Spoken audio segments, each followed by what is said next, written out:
Well, there. Good evening, ladies and gentlemen, my fellow friends and colleagues. It is so wonderful to have you here with us tonight. If you are new to any of my streams, well, welcome. Each week, we actually talk about some amazing topics, and it's usually a series. So we start basically on Saturday and we end on Friday. So that means we're on day 6. We'll have tomorrow, which will be day 7. We've been talking about what's on your mind all week. For those of you that are coming back, welcome back to my loyal subscribers. It is so great to have you here on my stream. And when we think about these things, everybody says to me, what's on your mind? So, what's on your mind is a question that I know you've all been asking yourself all week. But if I said, what's on your mind? I said that to you right now. And I've been saying it a lot.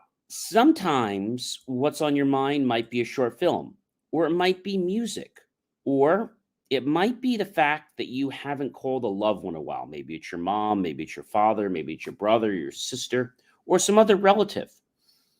And you've all seen these cards from, the famous manufacturers of cards that they say, I just called to say I love you. And then they have a tear, and then they talk about somebody, either if they're in the military or if they're home or wherever they are, if they're school, and just, oh, you know what, I really need to call my father. I need to call my mom. And they're so emotional. So when we say what's on your mind, this is when we have a chance to contrast with what's inside us to what's outside. Okay. Um, what's on your mind could be the fact that you're feeling guilty that you didn't call home, right? Feeling guilty, you have not called home in a while, right? Does that happen to anybody? And so guilt is a complex that develops from different feelings that you get, and it can lead to distress. It can lead to difficulty in functioning. And so, why do you feel so guilty? I guess is the question, because we're talking about what's on your mind. I think it's because you've neglected someone else and you put yourself first. Now, I'm not saying you never should put yourself first, but when you have family, it's really important that you have this balance and you always check in with them. And I know I'm very fortunate that I get to talk to my parents every single day. Some friends of mine, they call them once a week, once a month, some once a quarter. So having a good relationship with your parents is great. You may not agree on everything, and that's okay. It's okay to agree to disagree, but you have to be respectful because they sacrificed an awful lot for you to be able to do things. And so a lot of times when we say what's on your mind, it's usually, what are my parents going to think? And as much as your parents are really important, you have to realize that you're not living their life. And I have to believe that parents want the best for their children. They do. And so when I say they want the best for their children, they want them to be successful. They want them to have good relationships. They want them to have all the great, finer things in life. But sometimes it becomes stressful because the parent is putting extra tension on the child that they have to do something. They have to live up to this. Now, it's great to motivate, your sons and daughters. However, you don't want to demotivate them. Demotivating is when you actually, push too hard and they give up. So taking the time to call your parents and be grateful. If a lot of people, when they go away to college, there's two shells. The one that calls their parents every day because they don't like college, and the other one that doesn't want to call them at all because they believe they got all this freedom. The thing about this is that when you're given a freedom, okay, let's take maybe it's drinking alcohol, whatever it is. And I know this firsthand because I'm not a drinker. I mean, I'll drink socially.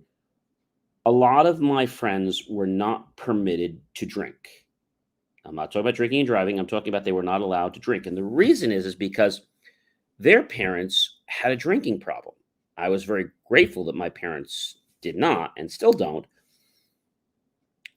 And when it was time for, let's say, dinner on a Sunday afternoon with the family, and my grandparents would come up, usually my mother's side, and when they'd come over, the first thing we would say, anybody want any vino, any wine? And I was perfectly allowed to have a glass of wine at dinner. My friends would be sneaking around trying to have alcohol because they weren't permitted to have it. And the reason they weren't permitted to have it is because their parents were alcoholics. And so they could not even allow them a taste because they would just not be able to control themselves. When I got to have a glass of wine, whether it was at dinner or I went out with the family and I had something, I didn't feel like I had to have it. And I think that's because I could have it any time. I didn't feel like I had to have it. So when you put too many reins on somebody, it forces them to rebel. Let's talk about teenagers, right? Why do teenagers rebel? Why? If we had to ask ourselves that question, that's a tough one, isn't it? Why do teenagers rebel? We're all teenagers, right? They want to look grown up. They want to impress their friends. If the parents disapprove, it often makes the teenage behavior worse, and arguments are very common.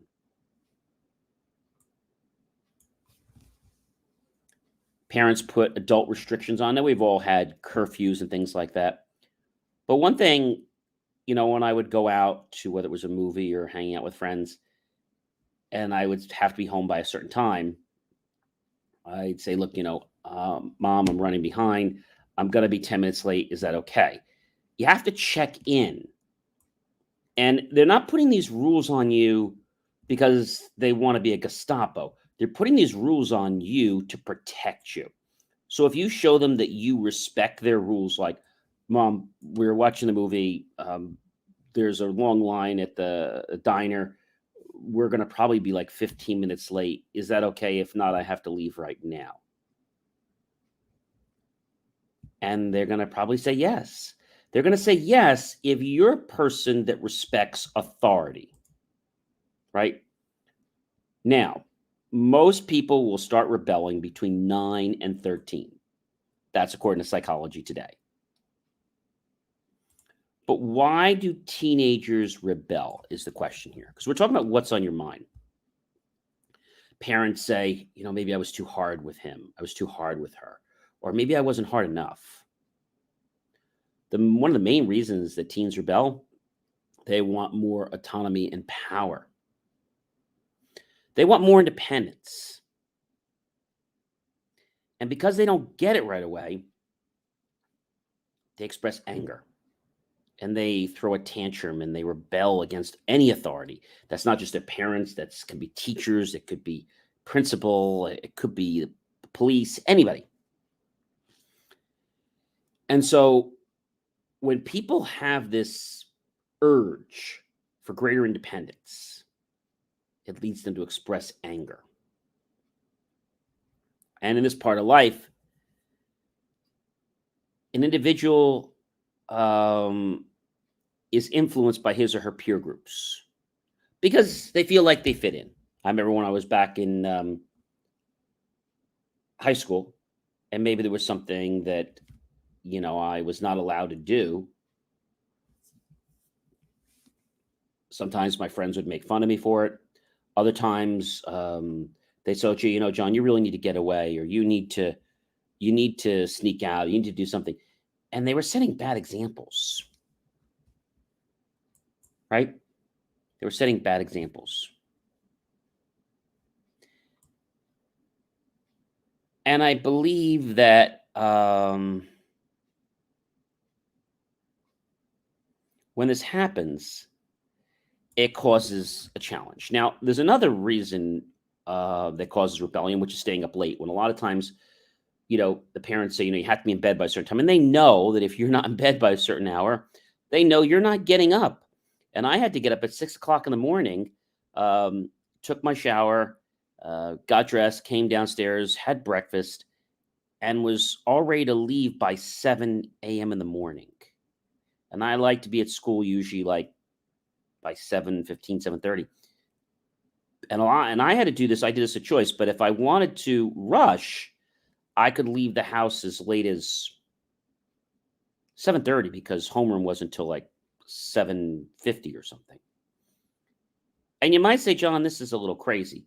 But here's the truth. The reason that teens rebel. So in early times, school start times and different schedules can take away from the hours that teens and adolescents need to get that healthy, great REM sleep. We've talked about that before. The body releases or what we call melatonin, melatonin.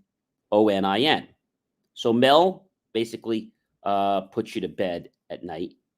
And there's another one we'll talk about, serotonin, actually get us up. So mel is the one that actually puts you to bed, and serotonin is the one that gets you up in the morning. So the body releases the sleep hormone melatonin later at night in teens than in kids. This is why they want to stay up later. They want to stay up till 10, 11, 12, 1. And it resets the body's internal clock so the teens fall asleep later at night and wake up later in the morning.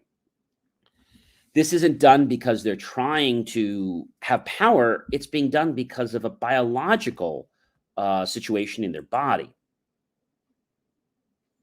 So people say, why is your son or why is your daughter such a rebel?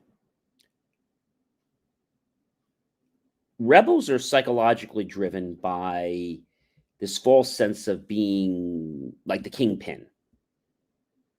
But they're also brought down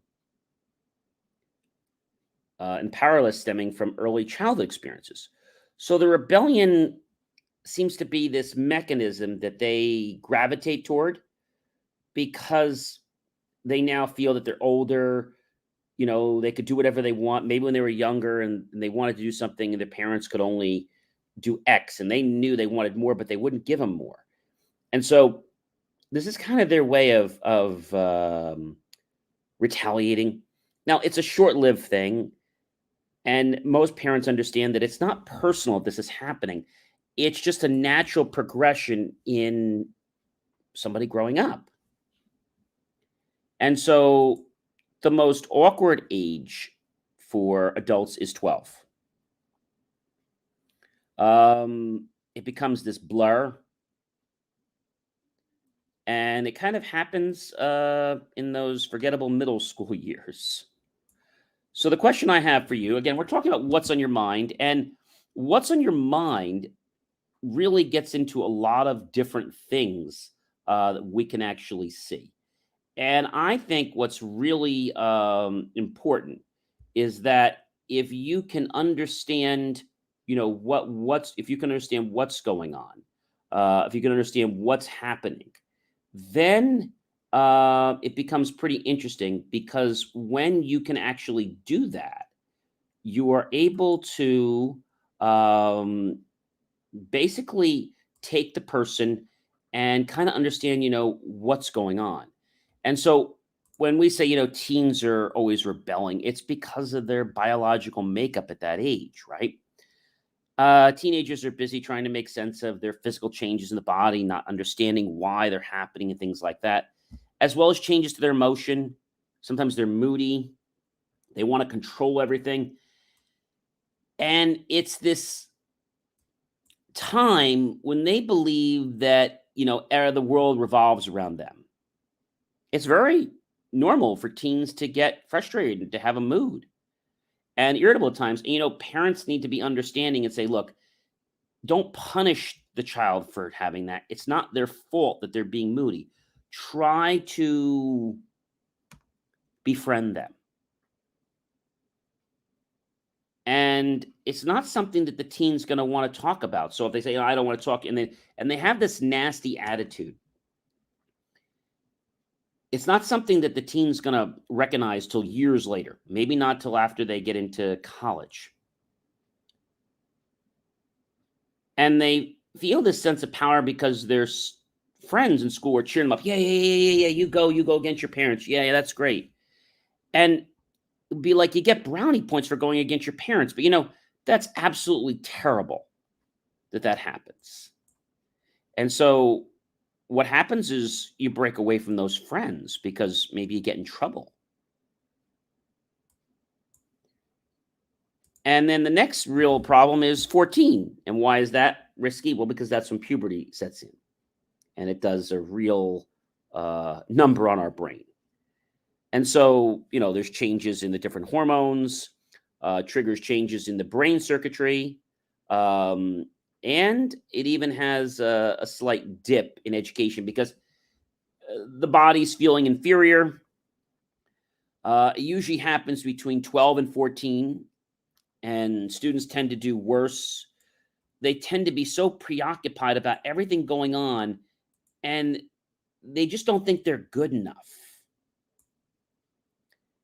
And so, what a lot of parents try to do is they're like, oh, you're rebelling, you're going to go to your room. Well, you're punishing a child for doing something, but the thing is, the child's not intentionally trying to go against you, right? That would be like somebody getting sick and you punish that person because they got a cold or because they got a virus. You don't punish them. So, teenage rebellion is very, very popular. It's common in young adults. There's conflicts between parents. Could be things about dating, it could be things about driving. But you see, the teen wants all these responsibilities, okay? And the reason the parent doesn't want to permit them to do these things is they know from their own experience that they're not ready yet. And they just don't want to see them make a mistake. I noticed the biggest change in my parents, and it was pretty breathtaking, when I graduated college. We always got along very well, but there were times, when you agree to disagree, but you were polite about it. And when I graduated college, they changed. Not in a bad way, but in a good way because now I graduated, I had my first degree, and I was considered an adult. I mean, we say you're an adult when you go to, high school, but you're really not an adult. You're still a kid. And your child is trying to figure out what their self identity is. And they may need you to understand and help them. But sometimes, and a lot of times, the student wants to figure this out, or your child wants to figure this out on their own. And then when you pry too much, it gets them to rebel. A big issue of that is privacy. Some families have a strict policy that, if somebody's over, you can't lock a door or something like that. But if that takes place when you're alone saying, I can't have privacy, that makes the teen feel really bad, right?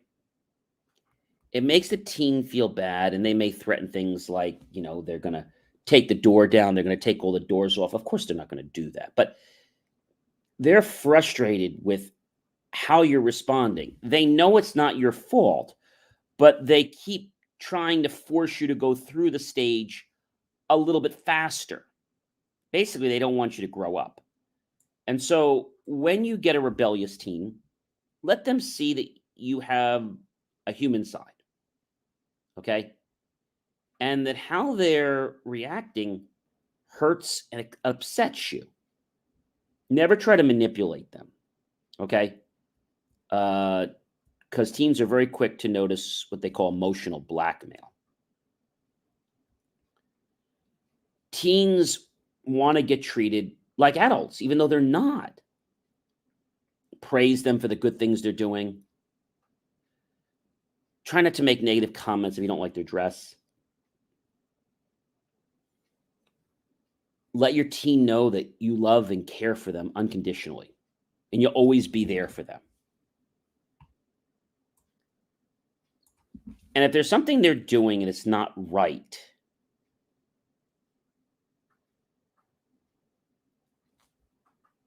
confronting them is not the answer. It's not the answer. And most things they're doing, they're not harming anybody.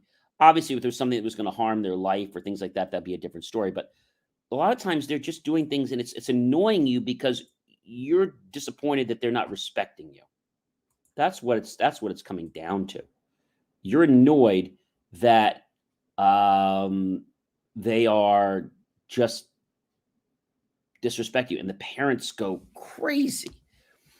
So when I graduated my first college, because I went back for a few degrees, I remember a big change. And the change was from my dad's side. And I remember my mom saying, okay, well, I took care of you through college. Now the rest of it's on your dad. And she was saying that because my mom always made sure I had everything right for school. I did everything I needed to do. She was on top of me for all that. My dad didn't do that. Was my mom.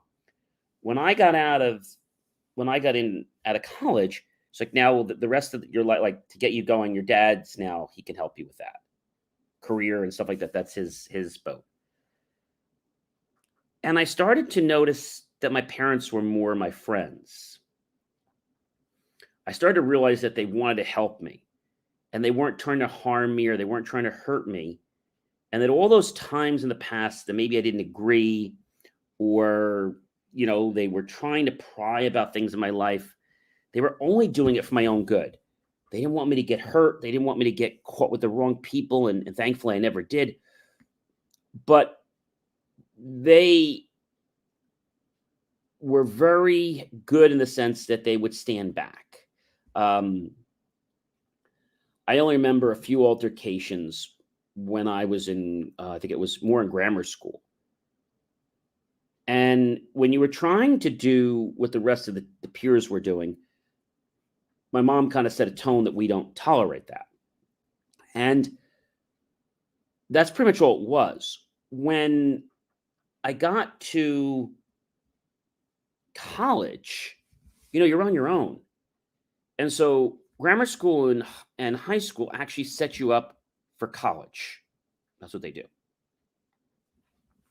So if you had people doing your homework for you in grammar school and high school, you're going to flunk college. That's just telling you that. And so I remember graduating college, first college. It was really a happy day of my life. And that was the day that my dad actually became my friend. Now, I'm not going to say a friend like, every day you have friends in your life, different, but somebody that now I could appreciate what they did. Even though my dad wasn't so instrumental in my growing up as more my mom, he was trying to support me and let me know, look, John, this is what you need to do. This is what you have to do. And these are the kinds of things you need to do. But it wasn't like I was being chastised. When I was younger and I was getting things like, you have to dress like this, you have to do this way, so you have to do this that way. And it was hard to understand all that. So the reason I say what's on your mind is this is what's on a lot of parents' minds. And it's on a lot of teens' minds right now. Right now, I know I shouldn't hate my parents, or I know I shouldn't argue with them. I don't know what else I'm supposed to do, but I can't really go to them and talk to them. I don't feel like that. So if you're religious like I am, you can pray about it. In addition to praying about it, you can talk to one of your friends and say, hey, look, I know we're always supposed to rebel, and that's kind of our code. But I got to be honest, I feel really bad what I'm doing to my mom. I'm not harming or hurting her, but I just feel like, I'm not keeping her in my life. And I know, I guess we're not supposed to as teens, and I remember a friend telling me, John, when we're with the group, we can say one thing. Okay. But he said to me, John, he says, when you're not with that group, First of all, you don't have to do what the group says anyway, but if you want to say things while you're with the group, that's fine. But what you do in your own life outside doesn't have to be into that group, and nobody has a right to judge you. And I remember him telling me, he said, John, look, he says, I'm going to be very honest with you. I come off very big and tough in the group, but when I'm not in the group, I'm just as easygoing as you are. It's just I don't let that show in the group. You need to do the same thing. And then they'll leave you the heck alone. I see. And I said, well, what do you do with your mom? What do you do? I talk to her, and sometimes I even say I'm sorry for yelling at her. Really? Yeah. I bet you wouldn't tell the group that, and I'm going to tell you something, John, about the group. I know other people in that group, and a lot of them are phonies. What they're telling you they do is this macho thing, but they're just as soft as you and I are. And they need love, they need compassion. So don't get so psyched up with the group, because the group will be gone when you leave school. And when you graduate college someday, you're going to remember the group, but you're not going to care. And I remember graduating college and remembering what he said after I graduated. And that group disbanded. And that group went on to do things. And I remember the people that were still in the group, or the people that were still connected, a couple of them that were, they didn't live their life. They lived a lie. I also remember some of the people in my class that were very heavy, heavy drinkers. I never confronted them. I never said anything about it. Only thing I wanted to make sure is that if I was in the car with them, that they were not driving. They also took the car and drove the car very recklessly. But what I found is that when you had your first consequence, and I never wish any on anybody, and I'm not sure which it was when I was a teen, but I remember, I think it was, it might have been a test. I always got A's, but I think this one time I was more concerned about doing something else, and I didn't really put the time into doing the homework. And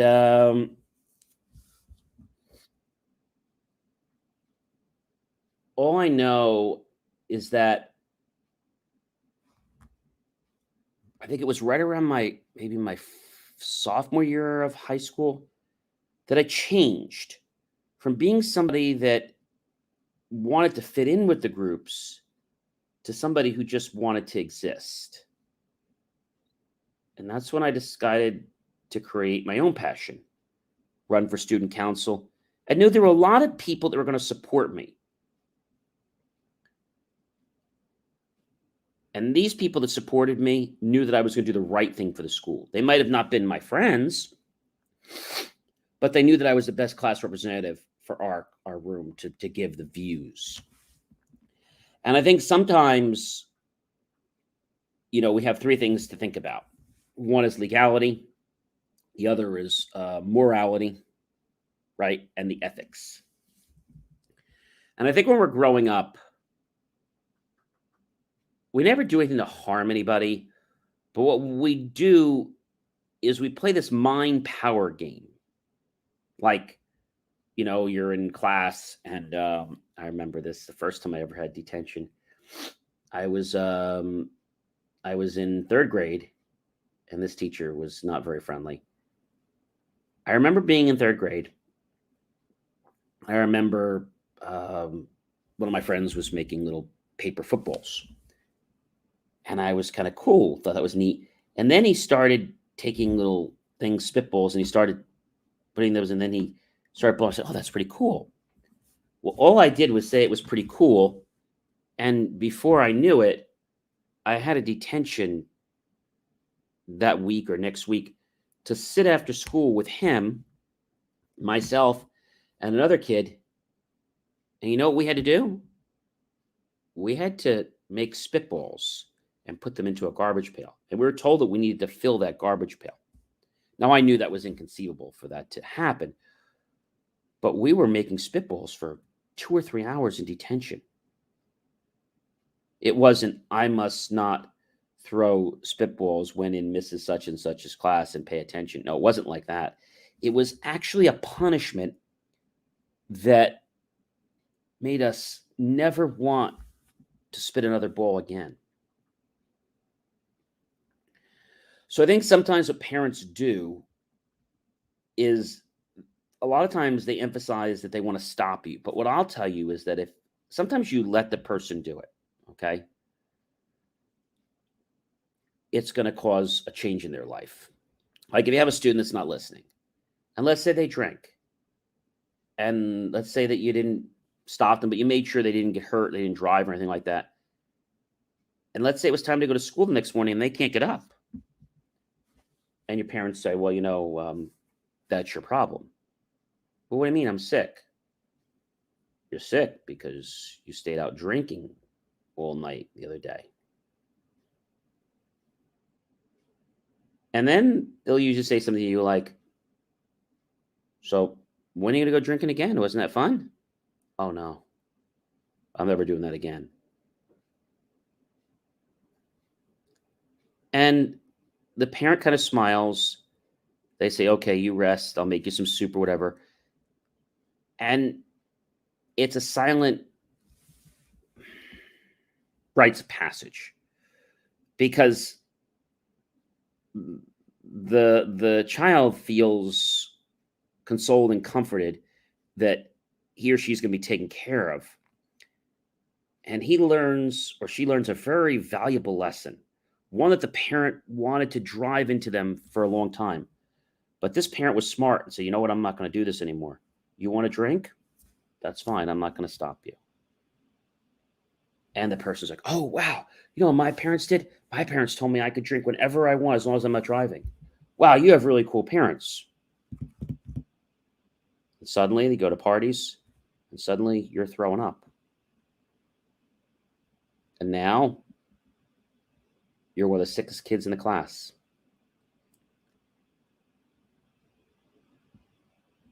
And you get home and you wasted so much of your day and your life all because you thought that drinking was going to solve the problem when it didn't. So good parents actually learn this. And one thing my parents said to me, John, we're not perfect, but we're learning. And all parents are not perfect. They're learning. But, they really want what's best for you. And when I say what's on your mind, the best thing for you to do with your child is to say, look, you want to do that? That's fine. But at the end of the month, if you don't pass your whatever, or I remember another friend of mine who had a job. He held the job at night. He wanted to make some extra money. And he had classes he was taking. And his parents knew that was a lot for him. But he said, no, you can do it. I can do it. I can get the job. Yeah, no one else could. You can get the job. You can work. Wow, that's amazing. Yeah. And so they said, what's the catch?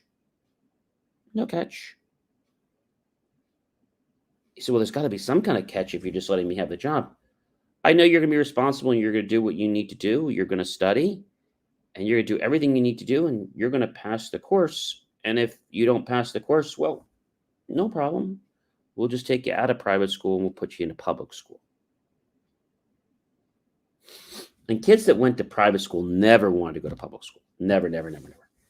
Not that public school is bad, but private school kids were, I guess, a little spoiled.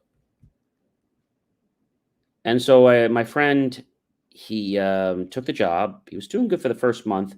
Then after the second month, he started wanting to copy people's answers on tests. I said, what are you doing? He's like, oh, man. He's like, I'm so tired. I'm working. I can hardly keep my eyes open. Can you just help me? Can I just see what you put for number 7? I mean, I don't even understand. Can I see what you put down for your answers? And I just kind of like, no. And then the moment of truth happens. You get an A. The rest of the class gets B's or some other A's. And your friend gets his test back. And I knew because whenever you got an A, the teacher would always present it. It's an A, and they would make it public. Whenever it was private, this is what they used to do, and it's they should be handing it the same way. What the teacher would do is they would fold it like this, and they'd give it to you. Now, some teachers, what they would do is they would fold, okay, here you go, and they'd hit them all like that, so you'd never know what you got. It's like, I got it. But some teachers folded it, and then you knew whenever they folded it that person got a bad grade. So the first, oh, what'd you get? What'd you get? What'd you get? I got a 97. Oh, good, I got 98. Oh, wow. What'd you get? I got a 47. You know what? 47. Your mother's going to kill you. I know. And so now it sets in. And so you know that if that gets back home, it's going to be a problem. Now, they said not failing a test. They said if you flunk out of school, if you fail a class. So this is only the first test. So what do you do now? You don't tell your parents. You go to the teacher. Is there any way I can have a retake? You're in high school. They don't do retakes. And you go to the teacher and say, look, I want to do well in this class. I really do. I have another job. I have a job at night. I'm working extra hours. I need help.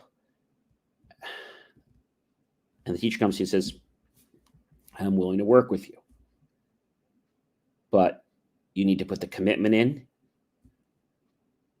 And if I help you, you need to make sure that you come on the days that you tell me.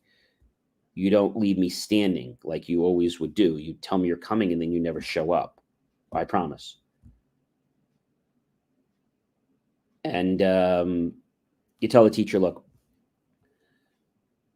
my mom told me I could take this extra job, which has been great. I've been putting money in my car for gas. It's been really good. But they told me that if I failed any of my classes, they would take me out of private school. And my teacher says to my friend, you know, that's not really true. What do you mean? They're not going to take you out of the school. Well, why did they say that? Because they want you to apply yourself.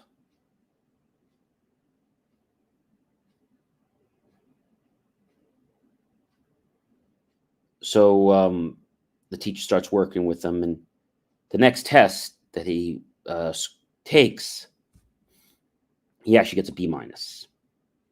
But what this taught, my friend, is that you really need to be cognizant about your choices in life. And when you make the right kinds of choices, you can do so many amazing things, like making sure that you do the right stuff at the right time. And having a teacher that really wants to take care of you, I think, is really, really important. I mean, really, really important. And I know that when somebody learns a lesson on their own and it's not shoved in their face, they're not going to resent anybody. They're going to be like, oh, shoot, I did this and I'm accountable. I did this. You ever hear when somebody gets a great grade, they say, I got an A, right? When somebody gave you like a C or a D or something lower, you know what the student would say? She gave me a C. She gave me a D. She gave me an F. She didn't give you anything. You failed. You got that grade. But whenever it was like a B or higher, it's like, oh yeah, I got a B. I got an A. And some students, like if there was an issue like a writing assignment, it's like, oh, she gave me a D. What do you mean she gave you a D? I'll have to talk to her. But meanwhile, what your parents don't understand is that she gave you the D because you didn't do the homework assignment right. Pretty cool, right? Ladies and gentlemen, this has been amazing, sharing what's on our mind. And tonight's what's on our mind is how we can help teens and how parents can help teens. And that we need to realize that we're in this together, but sometimes there has to be a little separation. And there has to be some respect around friends. If you cannot have that respect around friends, well, that's a very, very big problem. A very, very big problem. And so you have to learn that if you were in that person's situation, how would you feel if your parents did that to you? Probably not very good. I'd like you to comment below, show me some love, whether you're on Facebook, John C. Morley, Serial Entrepreneur, LinkedIn, YouTube, John C. Morley, Serial Entrepreneur, Twitter, Twitch, Periscope. Give me a like, support, whatever it is. Tag your friends, colleagues, and associates. Comment below. What's on your mind? Have you ever had that kind of situation where maybe you learned a lesson? And you learned a lesson not because somebody told you something, but because you suffered consequences. And you knew that you never wanted to be in that situation again. So you made the decision to do what you needed to do. You took accountability and responsibility for your actions, and you made sure that you worked your tail off. Well, ladies and gentlemen, I hope that you share this out to everyone. I am John C. Morley, serial entrepreneur, and I want to tell you it gives me extreme pleasure, pride, and an honor to be with you. Got some really good news for you. Tomorrow night at 5:30 Eastern Time on the J Moore Tech Talk channel, we'll be having Mr. Miller, who is the president of the Bergen County Professional School Security Association. So it's the Bergen County Association for School Security Professionals. I had to think about that a second. And it's going to be a great show. We're going to talk about some amazing things. And so definitely check that out. But tomorrow night, I'll be back again with one more, which will be Friday. And that will be day 7. And Saturday, we'll have a whole new stream to talk about new things. So it has been a privilege and a pleasure to be with you, and mostly an honor and my deep gratitude. Go to youtube.com, type in my name, John space E space Morley. And then what I'd like you to do is I'd like you to look for the key phrase, help keep our content free. And once you do that, I would love you to go about and click that link to PayPal and make the choice to buy my team and I a cup of coffee. I will be so grateful, and so will my team, for the pennies and dollars we receive. We'll invest into new hardware, new technology, and new equipment to give you the most jaw-dropping, motivational content ever. Have yourself a great rest of the night, and I'll see you tomorrow. Take care, everyone.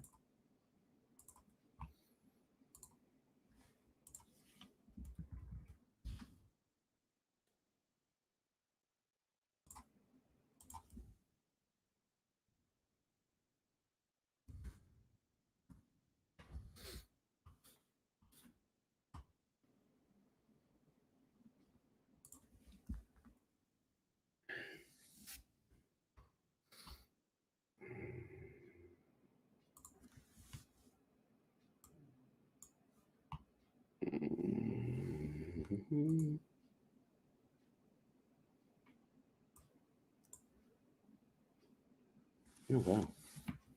Got fucking 58 subscribers.